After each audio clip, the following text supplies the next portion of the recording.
Good afternoon. Welcome to Business 360, your complete view of the stories driving business, markets, and the economy. I'm Apa Ongpin, and this is the Bilyonaryo News Channel. A big-time fuel price rollback is expected next week, with diesel likely to drop nearly 10 pesos per liter.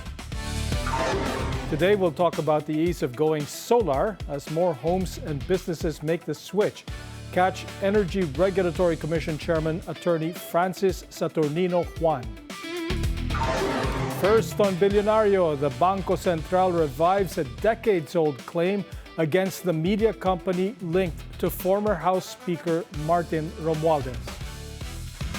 And the Bureau of Customs files more complaints against 5 cargo companies over abandoned balikbayan boxes worth more than 20 million pesos. Fuel prices are likely headed lower next week. An industry source says diesel is expected to drop by nearly 10 pesos per liter and gasoline 5 pesos. This is based on the last 3 days of trading in the Min of Platts, Singapore. The signing of an initial U.S.-Iran peace agreement had cooled down oil prices. Commercial shipping through the Strait of Hormuz has resumed after a new agreement between the United States and Iran to end their conflict. The deal signed by U.S. President Donald Trump and Iranian President Masoud Pezeshkian took effect immediately, but traffic volumes remain far below normal levels. Global shipping companies remain cautious as full recovery of the waterway is still uncertain. The U.S. military has lifted its naval blockade on ships traveling to and from Iranian ports. The move follows a new agreement between the United States and Iran to help end their recent conflict. U.S. forces will no longer stop or restrict vessels in the Arabian Gulf and the Gulf of Oman, but U.S. naval ships will stay in the region to monitor compliance with the agreement. Under the deal, Iran will work to restore safe commercial shipping routes. The U.S. is expected to reduce its military presence near Iran within 30 days. The Philippine Stock Exchange Index closes the week slightly lower. It finished flat with a downward bias to settle at the 6,100 level, with almost all indices in the red. For the week, the PSEI broke past the 6,000 level thanks to Monday's rally on news of the U.S.-Iran deal. But the PSEI remains volatile due to a stronger dollar. Today's most active stocks include GT Capital, which shed more than 3%, and Ayala Corporation nearly 2.5%. Ayala Land also posted losses.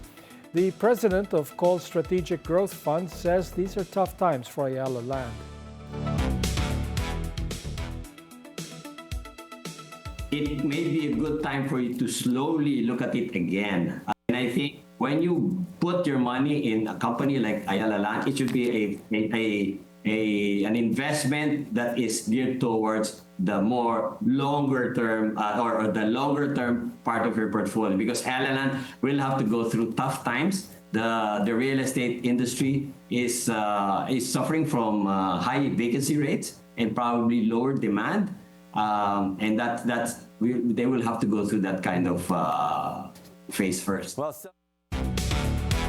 ICTSI was also among today's losers, dropping more than 1%.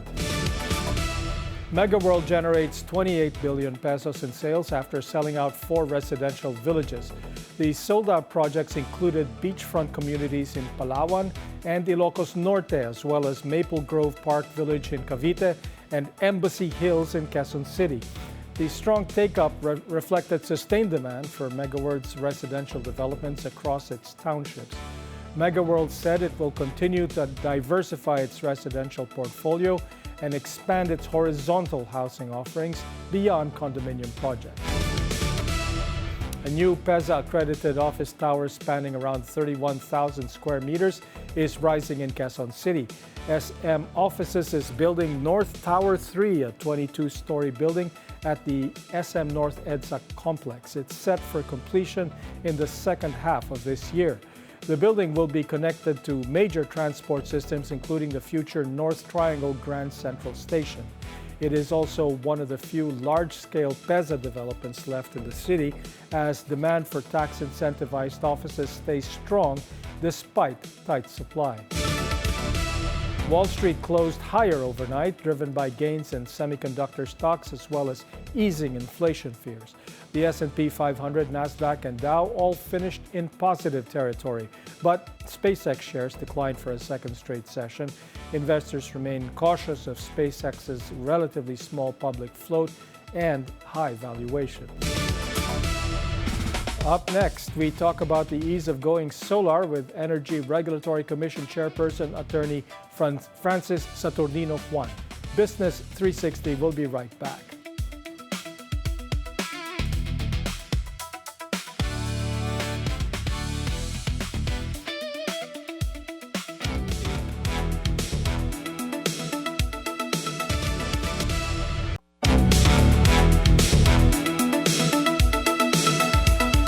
Welcome back to Business 360. I'm Apa Ongpin. Solar is becoming a real option for more Filipino homes and businesses, and with that comes a lot of questions about cost, rules, and who's allowed to do what. To walk us through them, we bring in attorney Francis Saturnino Juan, chairperson of the Energy Regulatory Commission. Welcome, Chairman. Thank you very much, and good afternoon. Okay. For the average Filipino homeowner or small business, is going solar now truly within reach, or are permits and paperwork still a big barrier? It is, but we are doing something about it. In recent months, we have already streamlined the requirements of the ERC for the issuance of a certificate of compliance for these net metering customers. So practically, there's just the application form and the net metering agreement that is executed by the consumer with its distribution utility. Okay, the capacity threshold apparently has been raised from 100 kilowatts to 1 megawatt, and approvals were reportedly shortened to just 10 days this year. In practice, has this meaningfully sped up adoption, or is implementation still slow? In the franchise area of Meralco, we are seeing a lot of net metering applications and applications for certificates of compliance. And then we're also seeing a lot of applications coming in from the other distribution utilities, even from electric cooperatives. We are encouraging all our utilities to process these net metering applications being lodged with them by their customers. Okay, and are you seeing this also in the other major cities like Cebu, Iloilo, Davao? Yes, we are seeing more and more applications for certificates of compliance with us. Okay. Following the recent increases in power rates, it makes sense for you to have an installation and be able to avoid getting from your utility during times when you are able to generate your own energy. Okay, where exactly is the line being drawn now between a typical, just a household with rooftop solar and grid tie, and one that is already considered a regulated power producer? Because in the past, if you were producing at least a megawatt of power during the day from solar, you had to register as an independent power producer, right? Yes, even until now, you will have to comply with the COC requirements as a distributed energy resource if your installation exceeds 100 kilowatt, because there is a threshold provided in the Renewable Energy Act. So your installation will fall under this arrangement known as a distributed energy resource, and you can still get credits for your export to your utilities. Right now, we're actually also reviewing the distributed energy resources rules so we can accommodate other commercial arrangements between a customer with solar installation that would intend to sell its export power not just to the distribution utility, but maybe to some other off-takers. Sure. And with the ERC, DOE, and LGUs all involved in solar approvals, does this shared jurisdiction protect consumers, or is it creating delays and overlaps that slow down deployment? Well, we have our respective mandates. On the part of the Department of Energy, it issues the policy prescriptions, which of course are trickled down to other agencies like the LGUs and the ERC. For the LGUs, they are primarily involved in the issuance of the certificates of final electrical inspection and electrical permits in compliance with the pertinent laws on the matter. And once there is that certificate of final electrical inspection, we accept that as compliance, and what we just do is process the issuance of the certificate of compliance so that there can be already implementation of the net metering arrangement, and the customer will be able to benefit from its export because these are credited in its consumption coming from the distribution utility. Okay, the Philippines has a 35% renewable energy target by 2030. Based on current progress, are we actually on track to meet it, or are we falling behind? Well, we are trying to comply with the target, reach the target, but of course there are challenges because in recent months we've seen input cost to the construction of renewable energy plants that arose. And with that, we are also trying to address certain issues on grid expansion, which will also have impact on the transmission rates. But we have just recently issued our implementing rules regarding transmission projects that can be undertaken by generation companies and even Transco. So that will help in encouraging more and more RE capacities being built, because they will be assured that there will be transmission capacities once they are able to already commercially operate. Okay, well, I hope we're able to add solar faster. You know, the installers are all complaining that the DTI is coming up with more new regulations, and the LGUs. One guy that we had on this show said, "Oh, there's certain cities where it takes years to get a permit, of electrical, inspection or something like that, because they're really not, they're not in favor." Yes, and that was why the Department of Energy has issued its directive for the LGUs to process these applications within a certain timeline. I think within 3 days for electrical permits, and within 7 days for the CFEIs. So hopefully the LGUs will respond and streamline their own processes so that they can process the applications within these timelines. Okay. Well, thank you for joining us, ERC Chairperson Attorney Francis Saturnino Juan. Thank you, Apa. More stories when we return. Business 360. We'll be right back.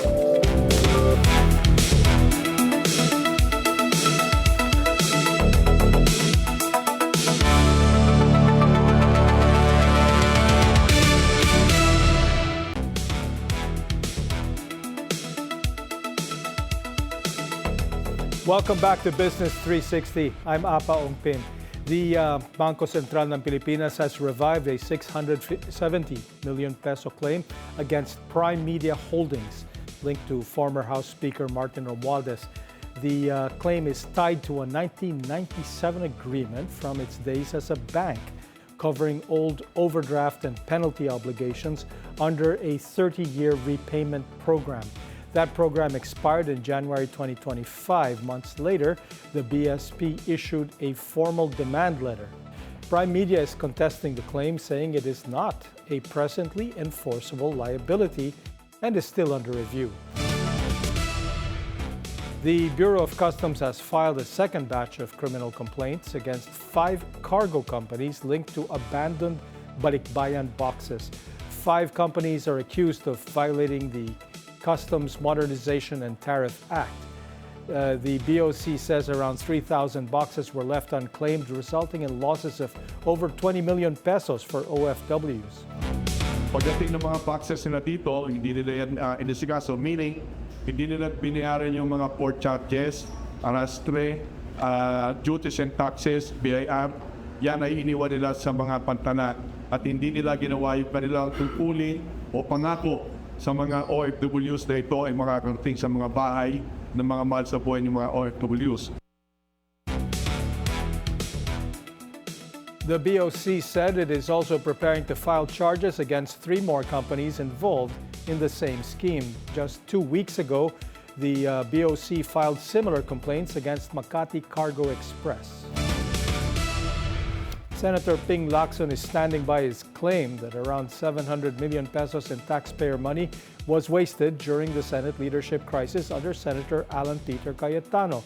Lacson said it's not about the expenditure of funds, but the lack of legislative output, as the prolonged standoff yielded little work for taxpayers.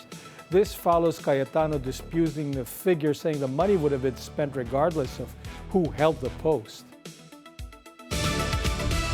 Civil society groups are opposing the proposal to name Senator Chis Escudero as presiding officer in the impeachment trial of Vice President Sara Duterte. They believe the move could hurt the Senate's credibility as they question Escudero's impartiality and legal background. Senate President Win Gatchalian said the final decision is still up in the air.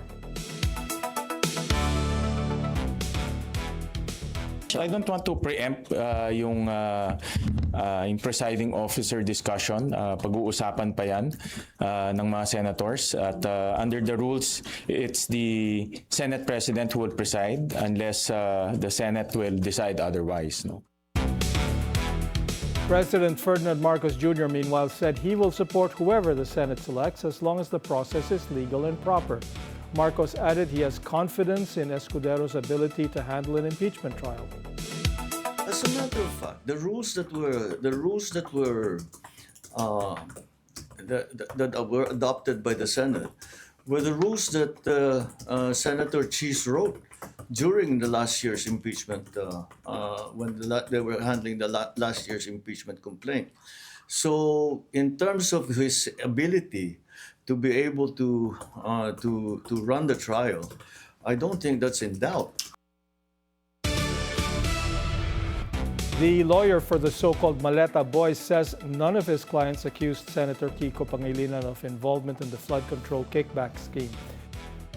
Lawyer Levito Baligod says Pangilinan's photo in their media briefing was misconstrued. Actually, natawa ako doon, Atty. Trixie, no? Kasi that shows his tendency to prejudge. Okay, It was indolence, actually. You know, present yung picture niya doon. Walang sinabi ang mga kwan. You review the video coverage. Walang sinabi yung mga sundalo eh. Kaya sabi ko doon sa nag-ooperate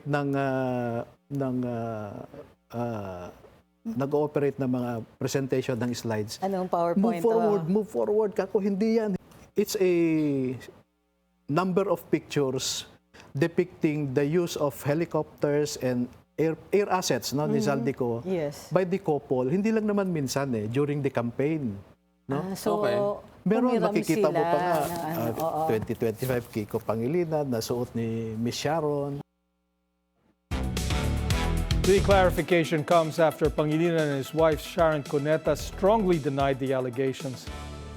Baligod says the photo was only there to show aircraft allegedly linked to former Congressman Zaldico used during the campaign. President Ferdinand Marcos Jr. shuts down rumors that a cabinet revamp is in the works. Marcos said he's satisfied with his people and has no plans to change them. I think we have a really good group of people in the cabinet right now, and we are working well together. And I don't see the need. I don't see why you keep talking. Why does this subject keep coming up? This statement amid reports that former DILG Secretary Ben-Hur Abalos would receive a new government position. He has been there and he has been helping us in many ways, informally, privately. I wouldn't mind finding a way for him to help us in an official capacity. But to just because we want him to join, to become a more active, to play a more active part in government, doesn't mean it necessarily means that somebody else has to be. It's not a zero-sum thing in the cabinet that you have to remove somebody to gain somebody else. And More stories when we return. Business 360. We'll be right back.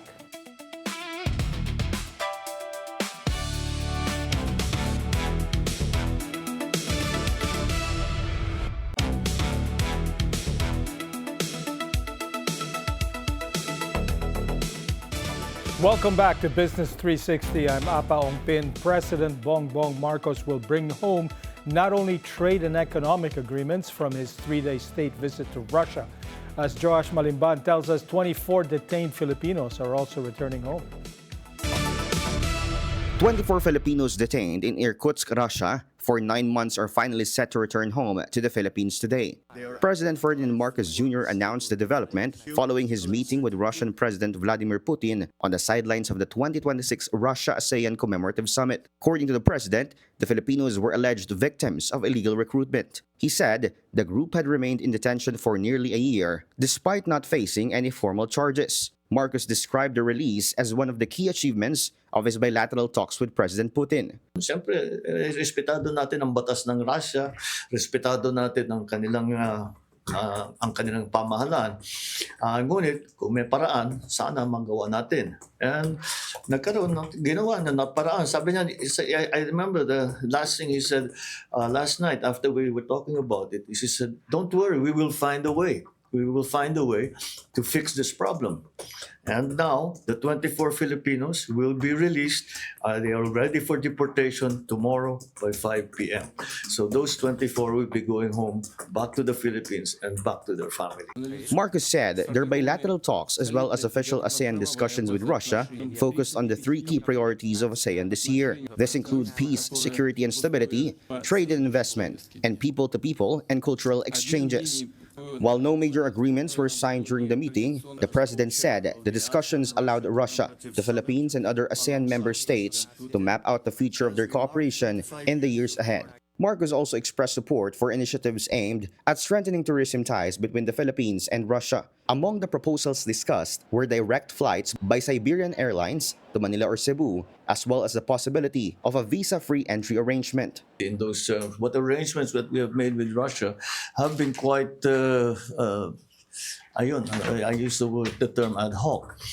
Because that's exactly what they were. It's just, it was just, we tried to get to the next part, get another shipload of products, commodities to the Philippines. Okay, after that, we'll have to find another system. So that's what we have been trying to do now. For his part, President Putin reaffirmed Russia's commitment to continue supporting ASEAN as a dialogue partner. During their joint press statement, the Russian leader outlined several measures aimed at deepening Russia's cooperation with the region. This includes assistance in transportation and artificial intelligence, as well as efforts to reduce lengthy bureaucratic procedures in trade.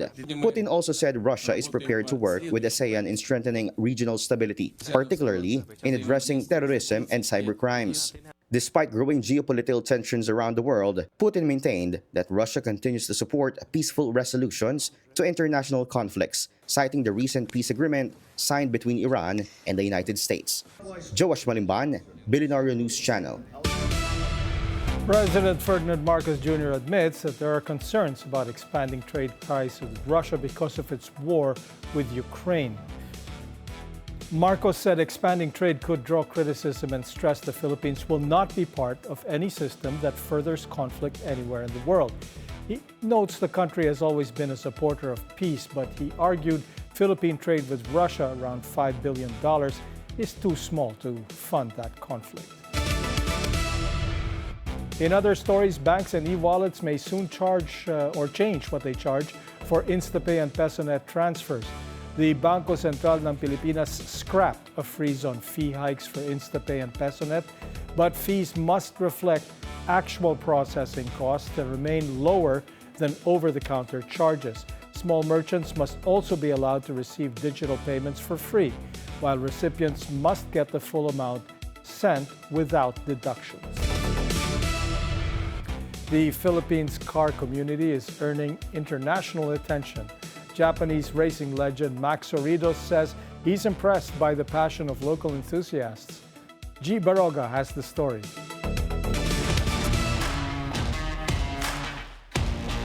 Supercars, race cars, and one-of-a-kind custom builds.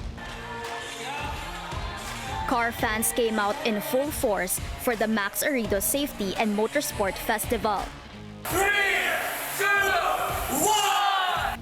Orido-san is a household name in Japan's motorsports scene through drifting and circuit racing, and for winning multiple Super GT championships. He also gained a huge following through the Best Motoring series, making him one of the most recognized figures in Japanese car culture. On his first visit to the Philippines, Orido-san says he's surprised with the local car culture and the number of fans who showed up to meet him. Very, very happy. Happy. Lucky boy. まだね、だからまだあんまり見てないけど、すごく車が好きで、JDM が好きで、すごくいい。フィリピンのイメージがすごい高い。素晴らしい。Who says traditional cars are out? The Auto Complex is a haven for car and motorsports enthusiasts as Japanese racing legend Max Orido visits the Philippines, proving the community is still running at full throttle despite the shift to electrified vehicles. Among those at the event was racer and car enthusiast Angie Mead King, who says she's happy the Philippines is gaining recognition as one of Asia's car hubs. I grew up watching Max Orido, Keiichi Tsuchiya, Nobuteru Taniguchi, Ken Nomura, drifting circuit.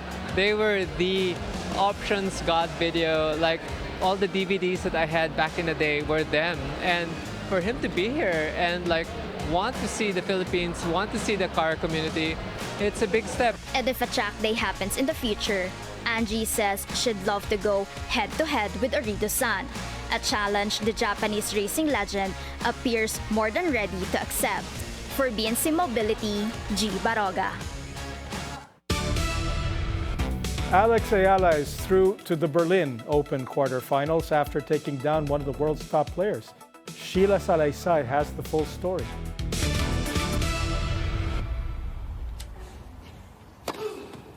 The Filipina star delivered the biggest victory of her professional career after upsetting world number 2 Elena Rybakina of Kazakhstan 7-5, 6-4 in the round of 16 of the Berlin Open. From wild card to giant killer, Alex Ayala continued her incredible grass court run by taking down Rybakina, a victory that not only secured a quarterfinal berth in Berlin but also reinforced her status as one of the hottest players on the WTA Tour today. The victory was especially significant for Ayala, who had lost to Rybakina in their previous meeting at the Italian Open earlier this year. This time, however, it was a different story. Rybakina came out firing, using her powerful serve to establish a commanding 4-1 lead in the opening set. The Kazakh star looked poised to take early control as she piled up aces and dictated play from the baseline. But Ayala refused to let the match slip away. The Filipina steadily found her rhythm, putting more returns into play and forcing Rybakina into longer rallies. Her aggressive approach paid off as she erased the deficit and leveled the set at 4-4. After Rybakina briefly regained the lead at 5-4, Ayala responded with some of her best tennis of the match. She won 3 consecutive games, including a crucial service break in the 11th game, before closing out the first set 7-5. The momentum carried into the second set. Ayala broke early and quickly built a 3-1 advantage before extending her lead to 5-3. While Rybakina managed to stay within striking distance and cut the deficit to 5-4, Ayala remained composed under pressure. Serving for the match, the Filipina held her nerve and completed a straight sets upset, sending shockwaves through the tournament. The win marks another major milestone for Ayala, who is coming off a title run at the WTA 125 Birmingham Open and continues to build momentum during the grass court season. Following the match, Ayala admitted she was still overwhelmed by the result. The first person she contacted was her father, Mike Ayala.